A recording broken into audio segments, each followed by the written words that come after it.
everyone, and thanks for that for Gareth. I did just want to elaborate on the LVR restrictions for the banks because that's changed recently. The requirement for a deposit for an existing rental property is now 40%. In other words, you can borrow up to 60%. Of course, you can get that 40% from equity that you have in properties, but you can only borrow up to 60% of the value of that property, except for new builds where that is exempt. And technically, the banks should allow you to borrow up to 80% of those. So that's, Gareth briefly went over it, but yet another reason why new builds are a good strategy at the moment. You can get a lot more for the equity that you've got. As a point, it's not our expertise, but commercial property requires 35% typically. So you need 40% for an existing rental property, 35% for a commercial. So someone who had their own business, there is a risk with the commercial property, obviously, with COVID and lockdowns at the moment. But if you had your own business, that might be something you look at. But I agree with Gareth that new builds seem to be the way you'd look. One thing I did want to point out that is a quirk at the moment and will be ironed out is that currently the way banks define a new build is that their CCC has been within the last 6 months.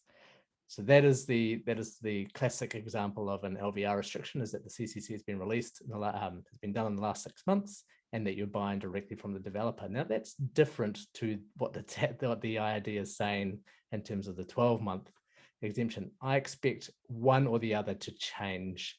I'd like to see it change to 12 months because occasionally, not very often, but developers, slowly sell their properties and things. And we've actually had one example where a Kiwi Build developer didn't sell their property, sold it through the Kiwi Build system, and it was over the 6-month period, and so then didn't become a new build. So I think you'll see an alignment there, but just bear in mind that for the bank's purposes, for LVR restrictions, that is currently 6 months typically. The really big thing is that banks are going to change how they calculate rental income for affordability. And I kind of go into it in my latest article on OneRoof. But at the moment, if you earn, for easy numbers, $10,000 a year in rent, the bank actually takes 30% of that away. It's to take into account vacancies and rates and those kind of expenses around the investment property. So they allocate $7,000 in this example to your affordability. Now that is now taxed. So we expect, and ANZ have indicated already that they're doing this, that they will scale it not by 30%, but by 50%. Or thereabouts. So you will only have for half of the actual rent that you can allocate to your mortgage.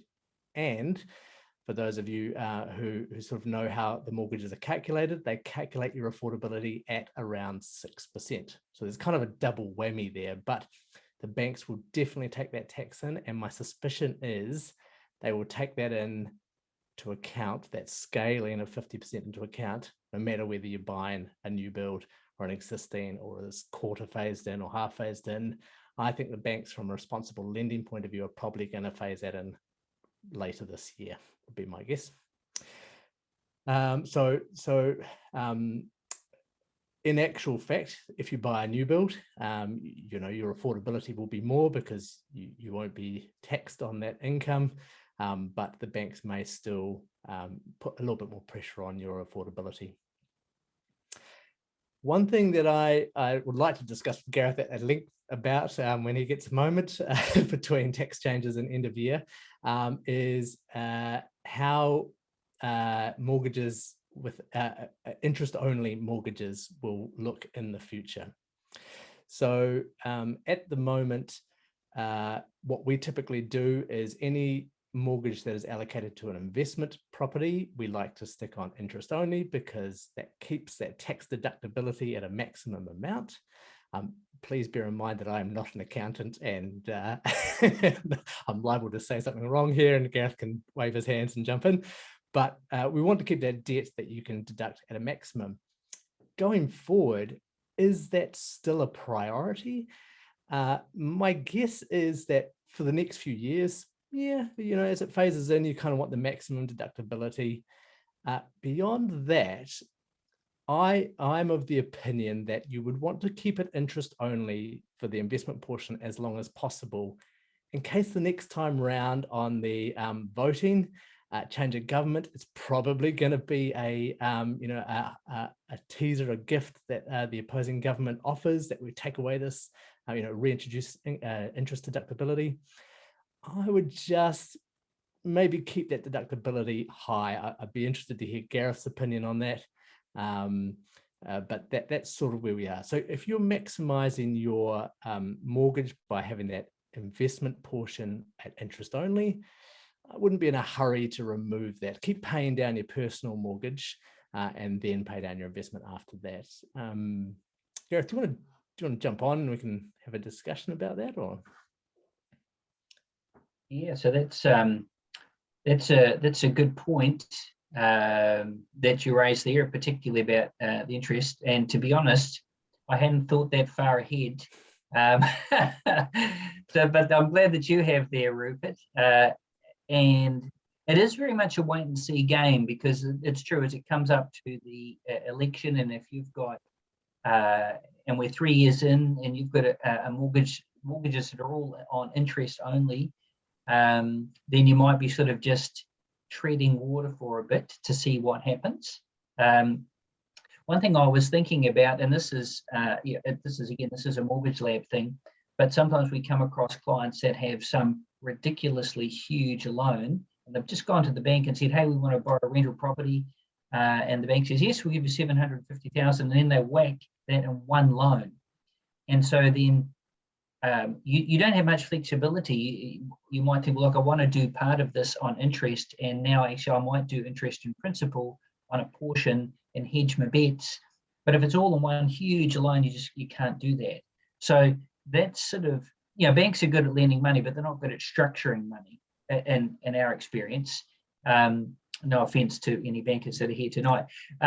But that's sort of why we encourage you to talk to your mortgage advisor, like the MortgageLab, because they can help just give you options going forward. And definitely that's a really good point that Rupert's raised.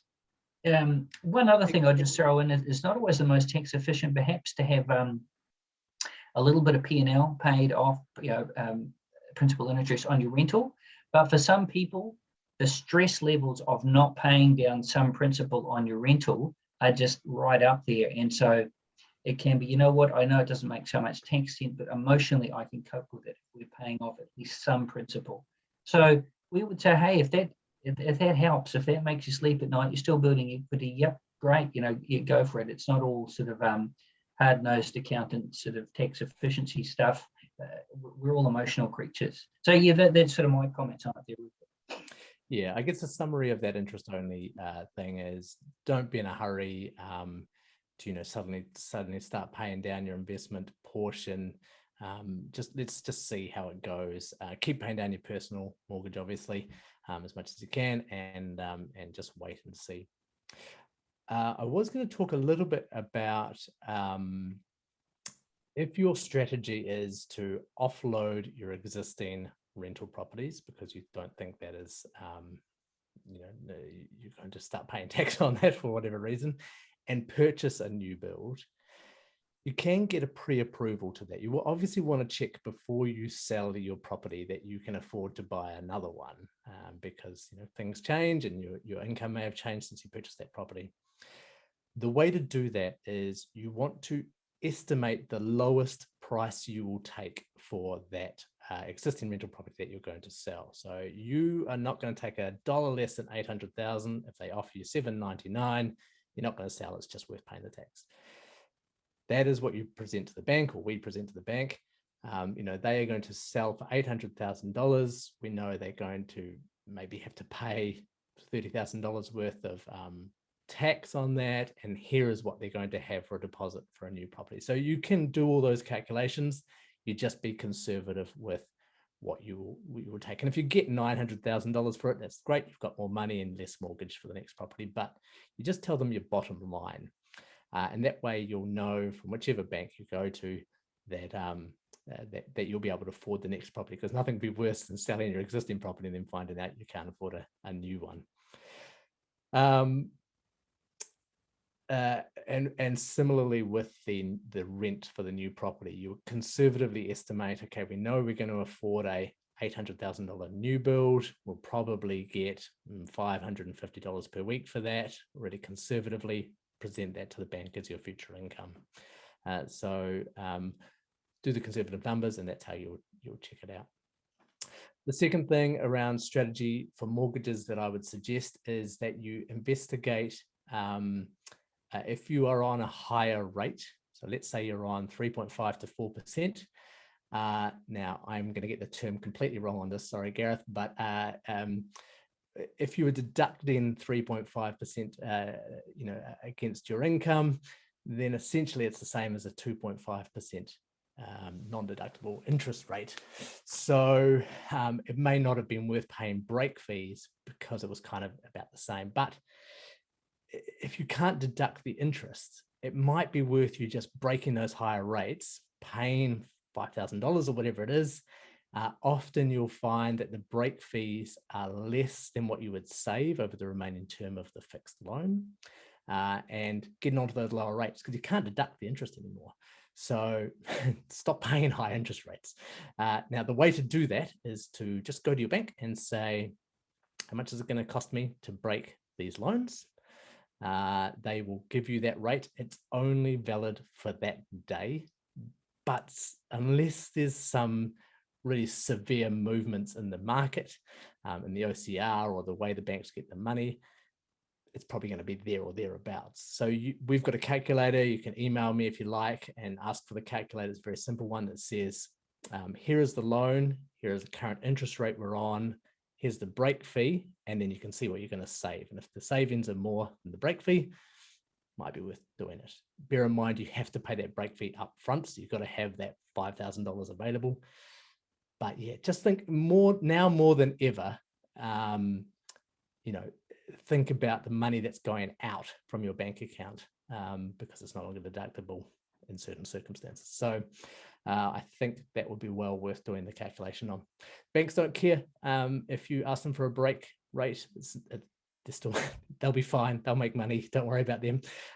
So they will still make money at the new lower rate because they get the new money at the lower rate. So they're not going to be angry at you. Just it's purely a financial decision.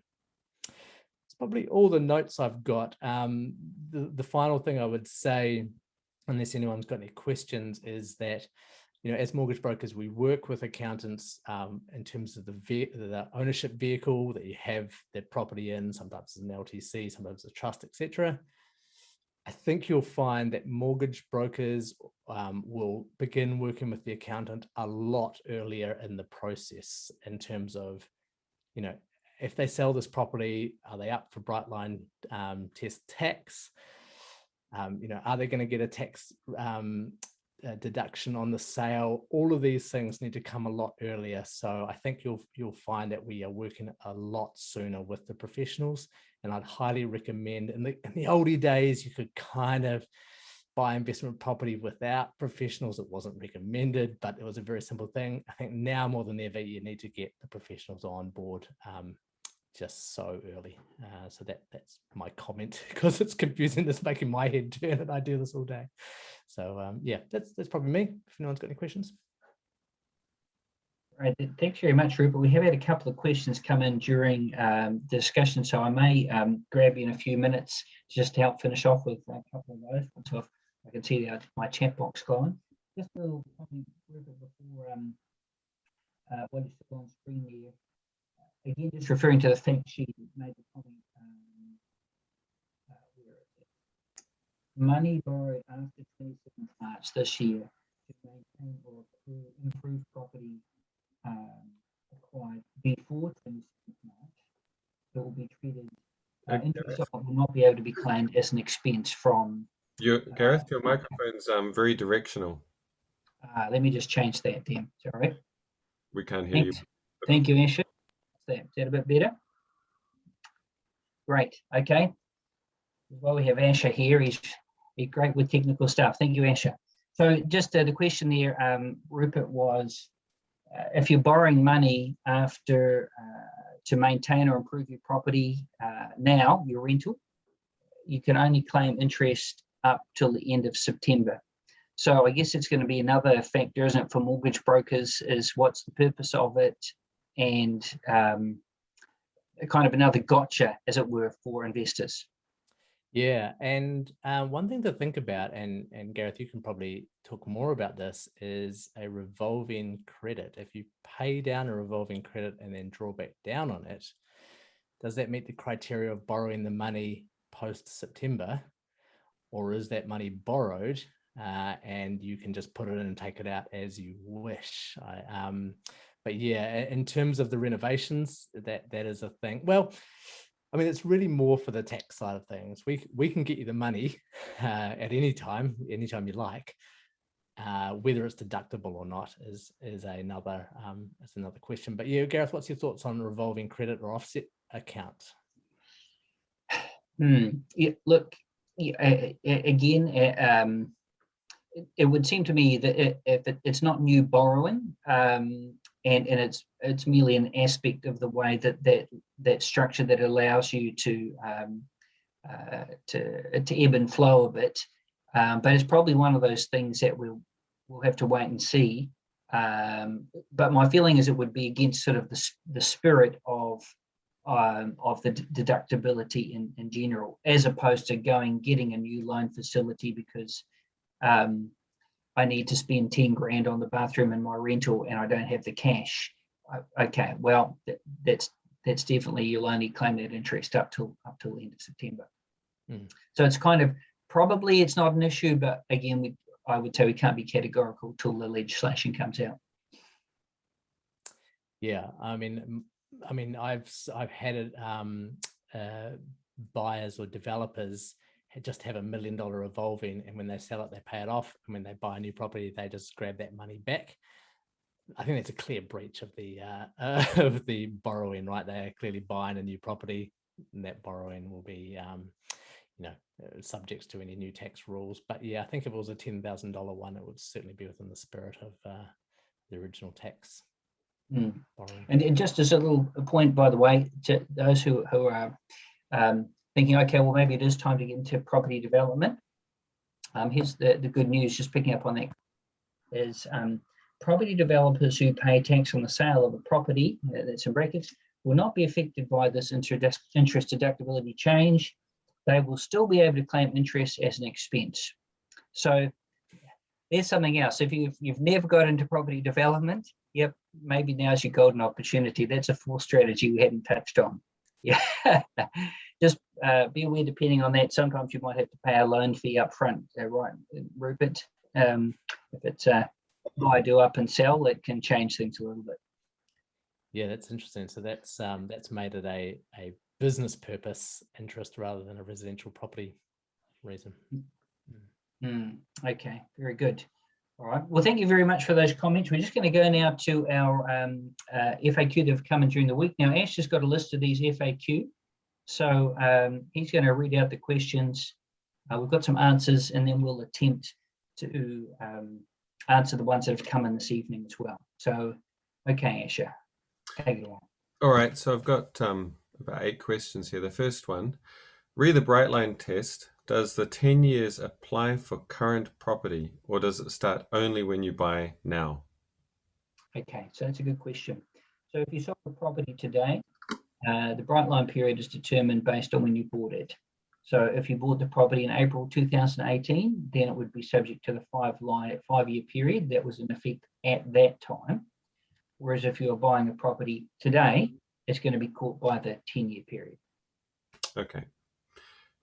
Just thinking of this scenario, for an investment property purchased before the government announcement, but paid deposit only. I think we discussed this earlier, and the settlement is after March 27. So the question is, will this be subject to a 5 or 10-year bright line test? Right, so this would be subject to a 5-year test, and that's because it's acquired before the 27th of March. Okay, got it. This is another question, will interest cost tax deduction be phased out over 4 years or effective immediately? Right, in that scenario there with this your hypothetical property purchased before March 27 but settled afterwards, that'll be the 4-year phase in. Okay. Or phase out, I guess, 4-year phase out. Another question, in a scenario of owning an investment property for a number of years with cross-lease title, does separating the title cause a reset to year 0 with regard to the bright line test? Okay, that's a good curly question. Actually, we don't know the answer to that. That's going to be a wait till October. Because typically it's the transfer at LINZ, at Land Information New Zealand, has been one of the triggers. So in other words, for an existing property, you sign your sale and purchase agreement to buy it, but the bright line doesn't start until the property is transferred at Land Information New Zealand into your name. So it's quite a late start date. It's after unconditional, after settlement. It's when the lawyer actually does that. Whereas the sell date is a very early date. It's when you sign the sale and purchase agreement to sell it to somebody else. With this one, we're talking about changing from cross lease to perhaps freehold or something like that. Look, my feeling is no, because the overall ownership isn't changing. Although you do actually have to, this change is done at LINZ, but you're not selling it to another entity in this case. But again, we can't be categorical about that one.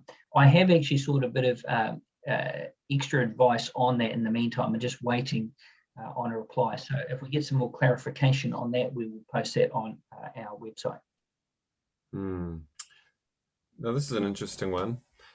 What if one knocks down the family home of, say, 10 years plus and subdivides and builds several investment properties? Does the bright line test kick in? Well, okay, that is another curly one. Well, I guess the answer is bright line is just one test of many, and there's sort of a number of contingencies. But here they are. Generally, if you are subdividing and selling off a part of your existing residential section, it's generally not taxable as long as the following apply. 1, you don't have a pattern of buying and selling properties. 2, you didn't buy the undivided section with the intention of selling part or all of the property. And 3, the sale is not in the bright line period. Now, there are some other factors, have you held it for 10 years? If sometimes it can change ownership from like trust to LTC, but the underlying ownership has not changed, and therefore that's fine. It's a certain section of the Income Tax Act. Is the subdivision minor or major? Minor is usually meaning under 50K, and it's possible to subdivide under 50K. So there's kind of a lot of factors that impact on whether the sale of property post subdivision is taxable. There's some carve outs, are you going to build rentals? Are you going to build a new family home? They're carve outs from, yes, normally you would be taxed, but because you're going to build a new rental property or you're going to build a new family home, you're not. So I guess my point is there's layers of laws, of rules that apply, and you've got to go through each one, say, does this apply, does this, to get through all that, and then go, the answer is yes, it's taxable, or no, it's not taxable. So that's a highly complex one that it's easy to get wrong. But there is some really good information, some just good general overview on the IID website about that. If you Google IID subdivide taxable, something like that, they've got a page which goes through a number of steps, and there's even a workflow, is my property sale taxable? It's still probably not something, there's not enough information to completely DIY, but it will give you a bit of an indication there. But yeah, this is one of these things you really need to consult in that situation because it's so complex. All right. The next question, is there any value in maintaining an LTC for ownership of a rental? If the LTC is wound up and property transferred to individuals who ran that LTC, what are the bright line test ramifications? Okay, right.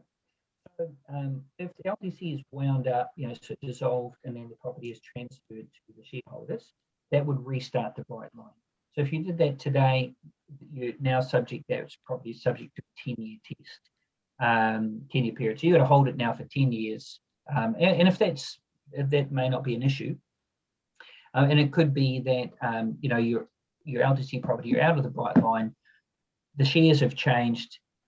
You're going to have some pretty punitive tax results if you keep it as is. So you decide to restructure. Again, you do have to be careful you're not doing this just for tax reasons, because you leave yourself open to accusations of tax avoidance. But all businesses go through restructuring, life changes, etc., circumstance change. So it may be a time to look at, well, do we restructure? But it also might be sell, wait till the rental or rentals in the look-through company are out of the bright line period, sell them, and then get a new build instead. So that may be a better outcome than selling it out of your LTC, and now you've got this 10-year thing that you're stuck with, and very soon you won't be able to claim any interest on it. Interesting. All right, I've got two more questions. First question, I'm assuming that it makes sense to restructure debt over to any new build properties to continue interest deductions. Would this be considered tax avoidance, or is this a viable strategy? Right. Okay. Yeah. Well, that's quite a common question, and sometimes it comes with the guise of, hey, look, I've gone to the bank, I've bought a property. They said they can put extra lending on this property. Is that a problem? And the answer is, yeah, it is a problem. It doesn't really work like this. You can't just move debt onto another property and then claim the interest. That's because there's IRD rules around deductibility of interest.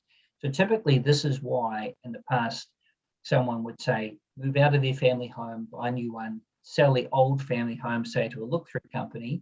It would then take on debt at the market rate, and then that goes up, and their own debt on their owner-occupied home goes down. The sale to a look-through company was necessary at market value rates to meet the IRD interest deductibility rules. But the trouble is, if you do that now, then you're going to fall under the rules that say you can only claim your interest until the end of September. So it's a bit of an own goal, So a better strategy would be, as we said, sell the rentals once the bright line up is up, and to get into a new build, something like that. Okay, I got it. This last question we've got here that was sent in. This is, my walk with property is clearly a new build, but I'm not sure if my Hamilton property is considered a new build also. So if I bought new but did not commission the build, is this still considered a new build? At this point, I'm assuming that both my houses are new builds, but I could be wrong, hence the question previously. Okay. Look, we feel that neither are likely considered to be new builds if the construction has been completed and the properties are rented out. However, again, ID hasn't confirmed the treatment. We have no clarification on, well, the build was finished 6 months ago. The build was finished 12 months ago. The wording seems to indicate that within 1 year of code of compliance, that's still a new build. So technically, does that mean, look, my new build was finished 10 months ago, it's been rented out for 10 months, now it's a new build? Maybe, but it's very vague, very high level, and devoid of much detail what's been released so far. What about new builds that are in progress at the moment? Someone was working on them, hammering them today. Is that going to be a new build? Again, we don't know. But our feeling is, like we said earlier, plan for the worst. If you assume, look, my new builds probably aren't new builds because they're already rented out, then October comes and, hey, good news, they are new builds. Then that's going to be a really good thing. But you're better to plan for a worst case scenario and work forward from that than to sort of go the other way. I better get a nice surprise than a terrible shock. So our feeling is probably not. They probably aren't viewed as new builds, but we just have to wait and see to what government decides, and we won't really know till the draft legislation is out on October 1 or thereafter. Got it. Thanks. Yeah, great. Good question, Sue. Thank you for sending in your questions. Now, we've just got a few that have come up on the chat. Here's the first one. Says, Gareth, you have a wonderful haircut. No, that didn't come up on the chat, but anyway. Here's the first one. It says, we bought 2 investment properties before 2018. We're now making profit on both properties. Do we still have to pay tax on the profit made? So I guess just to clarify, if this is a Brightline question, i.e. they're out of Brightline now because they were bought when it was 2 years and you decide to sell them. So that means if they're out of Brightline, they're past that 2-year period, then you could sell them and they should be no tax from Brightline. As we mentioned, you always got to check for rezone and things like that to just make sure there's no other tax laws that are going to grab you, but that looks okay. Tax on a profit made for not being able to claim the interest, as that's phased out, you'll be affected like everybody else. This is a question for Rupert. Are we seeing any cool down in inquiries from investors? What's the general sentiment out there? That's our question set. Question we've had a rush of investors for a variety of reasons, but I feel like there's less enthusiasm in the market. So there's the same amount of people are out there, but they are just weighing up their options on it. My guess is, and again, if you've read my articles on One Roof, you'll know that my thoughts are that this tax deductibility especially is the kind of slap across the face that the government wanted to give the investors, but not the first home buyers, to make everyone just kind of reassess the price they were paying for a property. And I think that will work. New builds are particularly good, but there's only a limited supply of them. So yeah, I think the enthusiasm has cooled down. We haven't seen a cool down in actual applications quite yet, but that'll be in the next few months. Gareth, if I can, I just had a thought about a application that we did recently that we haven't addressed yet, but this was someone buying an investment property from a family member. And I think this is particularly important in terms of the Brightline test. So not to give you the exact numbers, but let's say the property was worth 800,000, but the client wanted to, the parents wanted to sell it at a discounted rate, so they were selling it at say $500,000. I think that's really important to get some advice around that, because if they sell it at 500,000, then my suspicion is they're going to have to pay tax on the the difference between what they sell it for in the future and 500,000, rather than something like buying it for 800,000 from the parents and being gifted 300,000.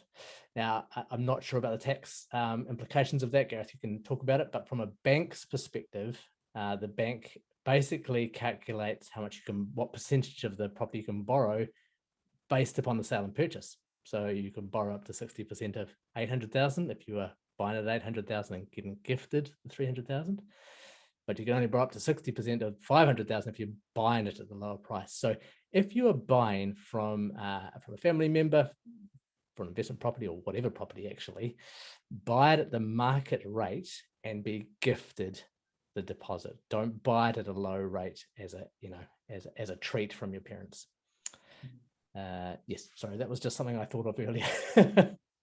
Yeah, that's a good piece of advice, Rupert. And I think, if it was, if it would say a sale that was caught by Brightline, then ID would deem it to have been sold at the market rate, irrespective of what the actual rate is. So I think that you'd be very much at risk of being caught by tax there.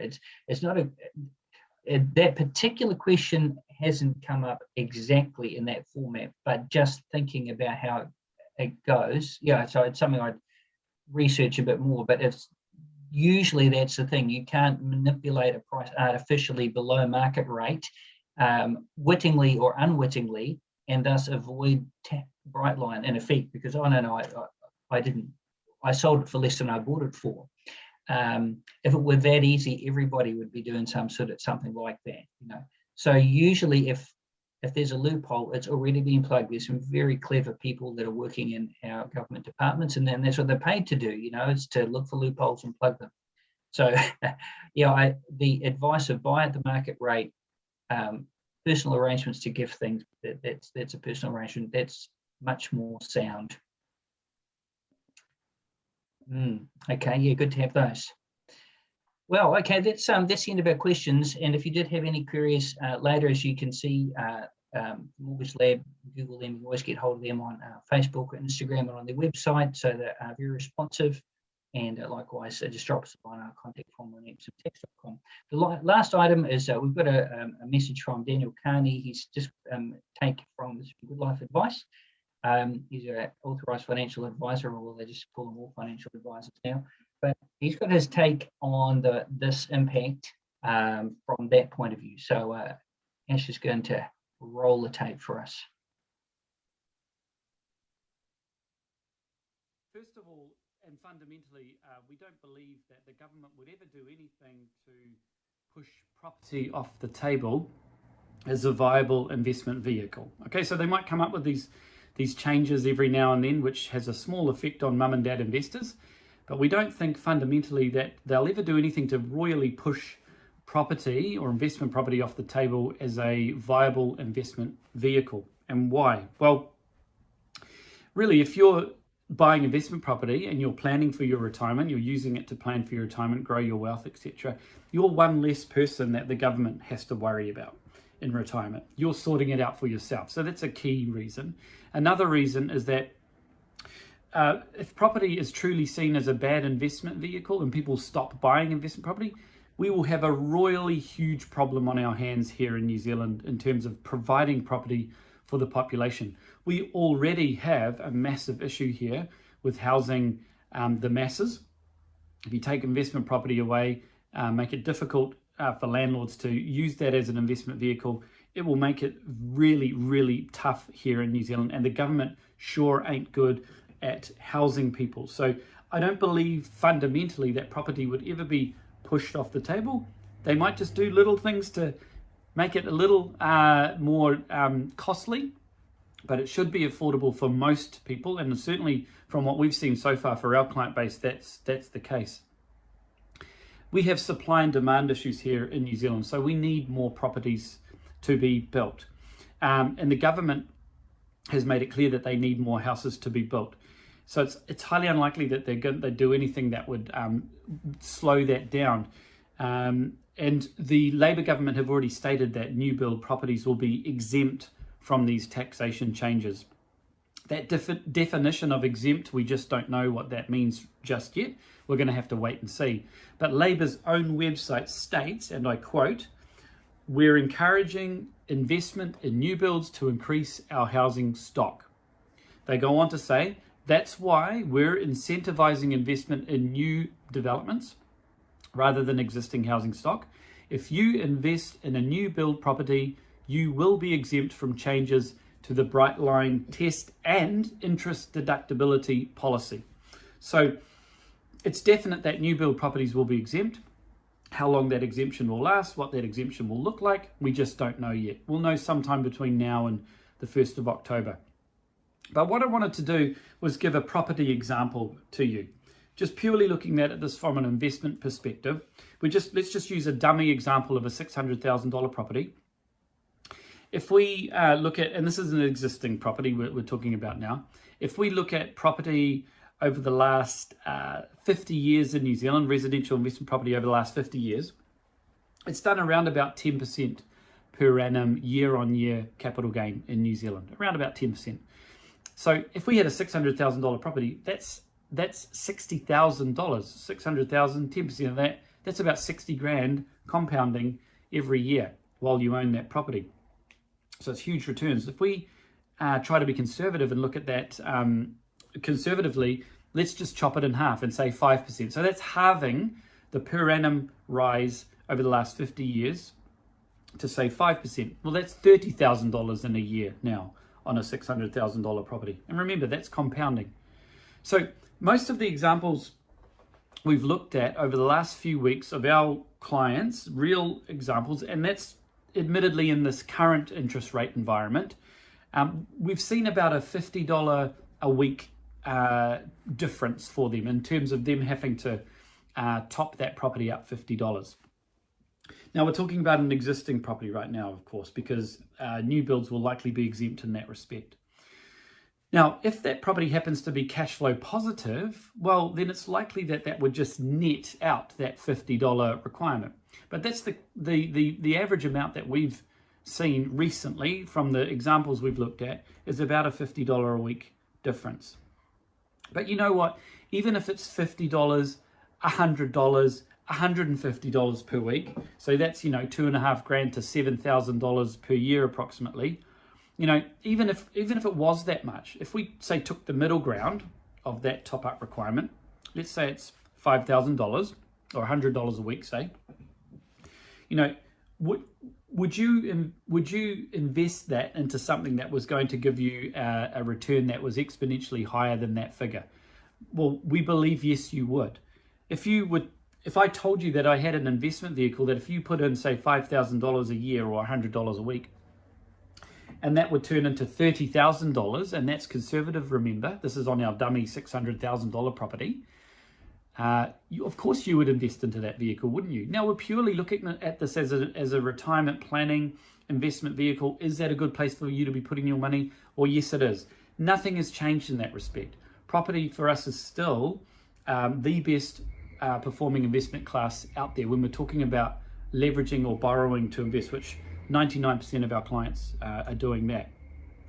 And the fundamentals as to why properties grow in value has not changed. We have to remember that. They are not changing. And that is population growth. We're still seeing an influx of people into New Zealand.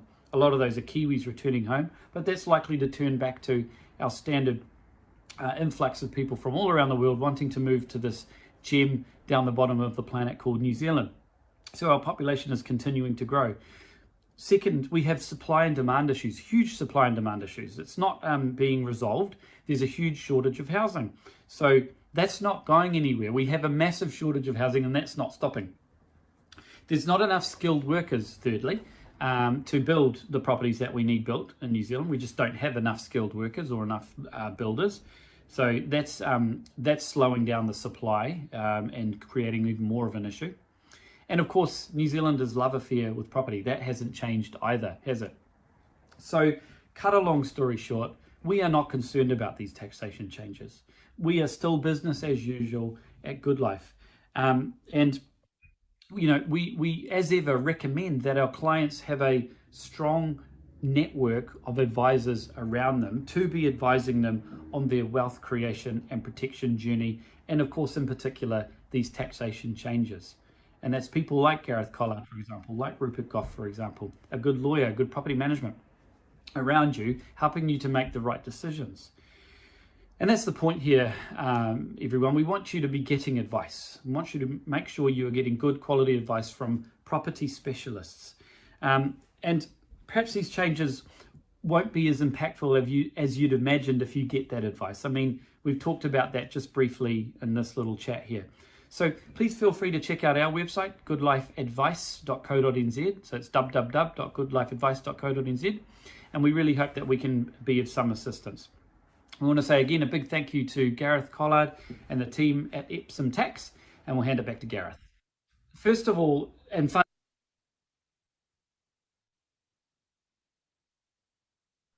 well, folks, thank you very much for joining us tonight. We're going to wrap up our webinar here, and recording of this, parts 1 and 2, will be up on our website within a couple of days.